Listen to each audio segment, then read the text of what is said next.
Ja, vielen Dank. Servus, grüß euch. Ich freue mich sehr, dass ich heute da sein darf. Aber Fernsehen, das ist immer so ein bisschen aufregend, gell? Ich weiß nicht, es sitzt alles, passt alles. Man wird auch so schön gemacht, natürlich fürs Fernsehen. Ja, also ich war das erste Mal vor ein paar Jahren bei einer Fernsehsendung dabei. Das war auch eine BR-Produktion, größere Sache und so.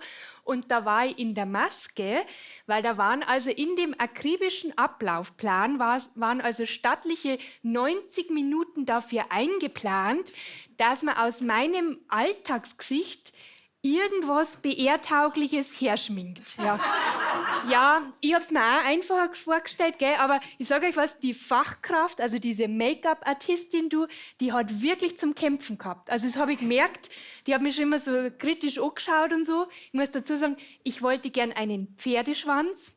Dann hat sie immer gesagt, ein Pferdeschwanz, ja, wie soll das denn gehen? Wie stellst du dir das denn vor?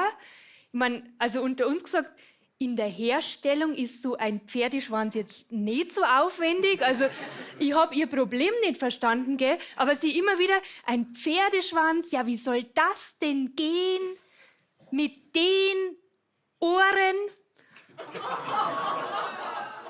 Auwe, habe ich gewusst, meine Ohrwaschel sind das Problem. Also wirklich. Und ich wollte natürlich nicht, dass die Stimmung kippt. Und habe halt dann also entschuldigend und motivierend zugleich habe ich gesagt, ja, aber wenn es eine schafft, dann doch ein Profi wie du. Dann hat die eiskalt geantwortet, ja, aber leicht wird das nicht. Dann habe ich mich ausgekannt. Ich muss sagen, ich bin ja gar kein eitler Mensch eigentlich, aber ich stehe halt auf der Bühne, ich muss mich ständig mit meiner Optik auseinandersetzen. Man wird ständig bewertet, also wirklich von allen, natürlich auch erst einmal vom Publikum, gell? Ich merke schon, wie du die ganze Zeit kritisch schaust. Kommt schon an, gell? Nein. Und gerade so im Internet auch wird man einfach regelrecht zerrissen die ganze Zeit und sogar in der Presse. Also kaum ein Zeitungsbericht kommt aus ohne explizite Beschreibung meiner Optik. Ja, als ich das einmal verstanden habe, habe ich mir gedacht, gut, komme ich denen ja ein bisschen entgegen. Jetzt ziehe ich mich schon mal so ein bisschen auffälliger an. Ja, weil ich mir denke, ja, weil wenn einer inhaltlich gar nichts einfällt, kriegen sie halt von mir schon mal optisch ein bisschen ein Futter. Aber ich sage euch was, ich habe halt wirklich schon kuriose Sachen über mich lesen müssen. Ich habe einmal gespielt im Münchner Umland. 3 Tage später ist in der Süddeutschen Zeitung folgender Satz gestanden. Ich lese euch vor, nicht, dass ihr meint, ich denke mir das aus. Gell? Da ist also gestanden, Claudia Pichler ist eine Studierte. Sogar eine Doktorarbeit hat sie geschrieben, obwohl diese Frau Dr. Pichler doch eine verdammt hübsche Person ist. Ja, das hat ein Mann geschrieben, gell? Aber auch Frauen bewerten gern meine Optik. Ich habe einmal in Freiburg gespielt und da war eine Redakteurin da, die dann Folgendes über mich geschrieben hat. Sie ist so ein Nicole-Typ, wenn die ein bisschen Frieden trällert. Dunkelrotes Kleidchen, brav gescheitelt und gebürstet, mädchenhaftes Dauerlächeln. Ja, ich bin da gestolpert über die Aussage, brav gescheitelt und gebürstet.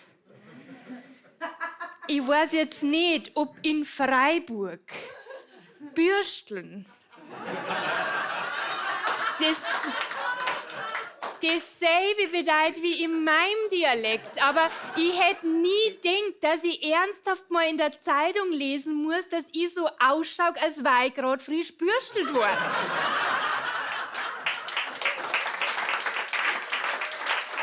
Ich will gar nicht lästern, also über Presse will ich gar nicht lästern, gell, weil heute man muss froh sein, wenn überhaupt noch wer kommt von der Zeitung zum Auftritt. Mir ist mal passiert, ich habe in Niederbayern in so einem Nest gespielt und da war dann die Lokalredakteurin kurz da und hat mich ernsthaft gefragt, ob es nicht möglich wäre, dass ich über meinen Auftritt die Kritik selber schreibe. Ja, weil sie hat gemeint, sie taten ja schon gern was abdrucken über den Abend, aber es hätte halt einfach kein Mensch Zeit, sich den Käse anzuschauen. Ich war erst baff, aber ich habe mir dann gedacht, okay, Challenge accepted. Gell? Ich habe mir dann ein Beispiel genommen an diesen anderen Artikeln und habe mir gedacht, ja, muss ich auch was über meine Optik schreiben? Macht man offensichtlich so. Ja, ich habe es mir ein bisschen einfacher gemacht. Gell? Ich habe dann einfach geschrieben, Claudia Pichler sieht einfach hinreißend aus. Das Haar zu einem stattlichen Pferdeschwanz gebunden. Schönere Ohren hat man nie auf einer Kabarettbühne erstrahlen sehen.